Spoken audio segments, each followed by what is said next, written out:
And we're back on the Fowler Show. We're joined by Faye Williams from the National Council of Negro Women. Welcome to the show. No, we're the National Congress of Black Women. National Congress of Black Women. Right. Negro, I got my Negro and Black mixed up today. You got Negro and Black mixed up, what's the matter? I think I'm Negro and Black mixed up as well, so there you have it. They're a wonderful organization, too. That was the organization of Dr. Dorothy Irene Hyde, who's a good friend. So tell us about your organization, folks who don't know. That's a great starting point, even though I screwed up. First of all, we were founded out of politics at the 1984 convention in San Francisco, when Geraldine Ferraro was chosen as the running mate for the vice president. And we had all these wonderful black women like Shirley Chisholm and Barbara Jordan there. They weren't even asked. They weren't even considered.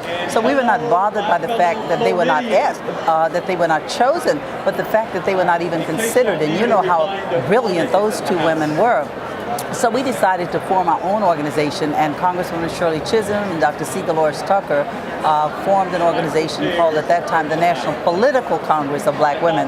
But as the years went by, we knew that we needed to do more than politics. So we took the P out, but we didn't take the politics out. I mean, we still do political things, but we wanted to be able to do more service in our community. So we're now called the National Congress of Black Women. So tell me something. I mean, Shirley Chisholm, Barbara Jordan, these epic women. And I think if you go back a little bit further, you think about Fannie Lou Hamer. Yes. And the history that this convention has. I mean, Fannie Lou Hamer in the 60s wanted to be seated at this same convention. Absolutely. Where this convention has now elected has nominated and got an African-American president elected. And now, last night, nominated for the first time in American history, a woman to be at the top of the ticket. How does it feel? But I want to first of all compliment the Democrats for the young women, the young black women who are actually running this show. Oh, I forgot about that. I was gonna get there. You got to give me some time. Time and space. I'm really proud of them. But yes, as a woman, I mean, I have to be proud of the fact that Hillary Clinton has been nominated to be our candidate for the presidency. And I want to also throw in that it was Hillary Clinton in the Senate who sponsored a bill so that we could get the first black woman's memorial in the United States Capitol. When she was in the Senate, she sponsored that bill for us, along with Congresswoman Sheila Jackson Lee from Texas over in the House.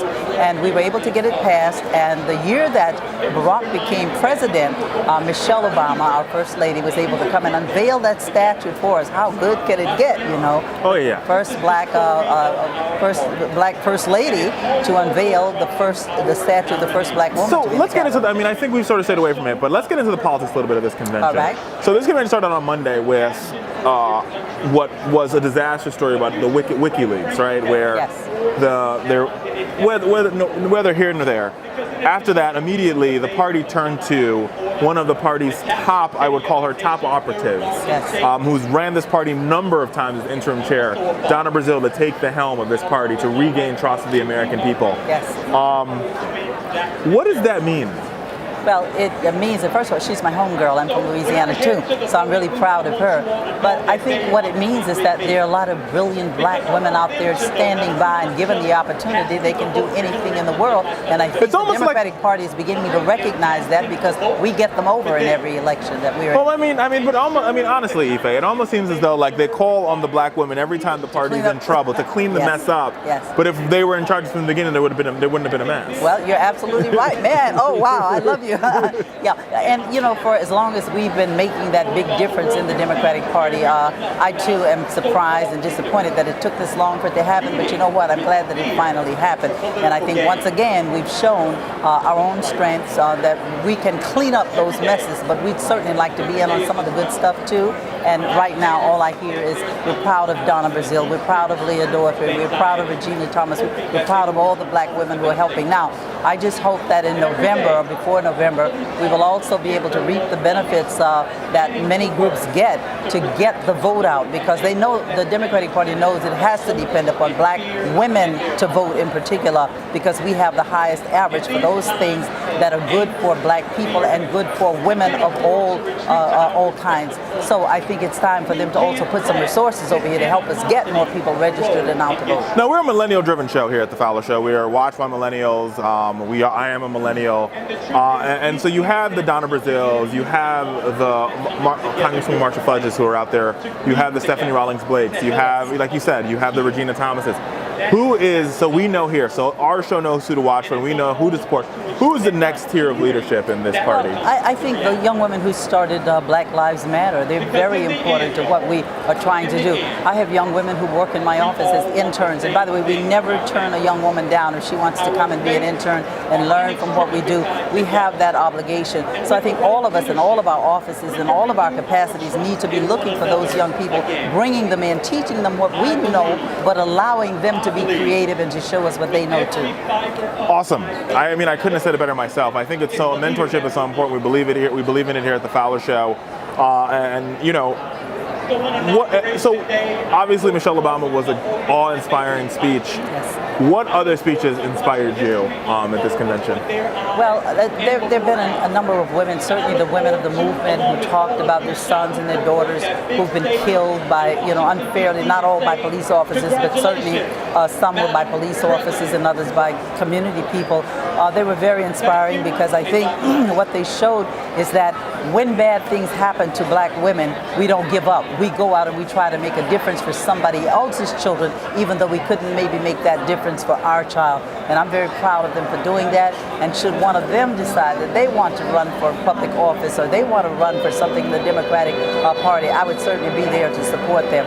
And that's one of the things we black women are learning, is that we have to support each other and we have to tell each other stories. And I'd be remiss if you were on the show and we didn't have a conversation about what most likely will be. It's going to shape up. There will be women of color no matter what in the United States Congress, or in the United States Senate, come January.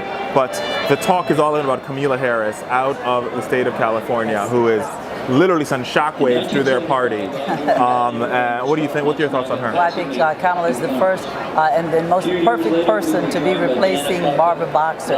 California's always had women in their Senate in recent years. That's all we've known. So I think it's a continuation, but I think the fact that she has a law background will also be helpful to us when it comes to criminal justice and our, putting together legislation so that we can change the culture of the police in some of our communities. I believe she's the perfect person there, and I certainly hope that the Attorney General, Loretta Lynch, will still be there so that they can work together and correct some of the problems that we see in the criminal justice system.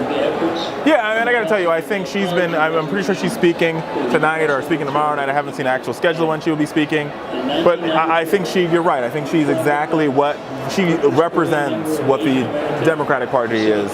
Immigrant parents, came here, really built herself up. Who else should we be watching for as far as candidates? Well, let's see. Who? You mean women? Yes, for candidates? black women. Well, of course, Donna, if she wanted to run, Donna Brazile, I would say that she would make a perfect person to run. There is a woman down in Florida who is running now, I believe, Val Demings. In Orlando for... Yes, she has been a police chief, so I think she will bring something to the Congress that we don't have now. I don't think we have a black woman who's been involved in law enforcement, so that would bring something new, and she happens to be a member of my organization, so that's why I can brag about her. She happens to be a member of her organization. We've got to go. We got to go to break, Faye. Yes. But we'll continue this conversation, folks, from the Democratic National Convention. Richard Fowler, we'll be back after this break. Don't go anywhere.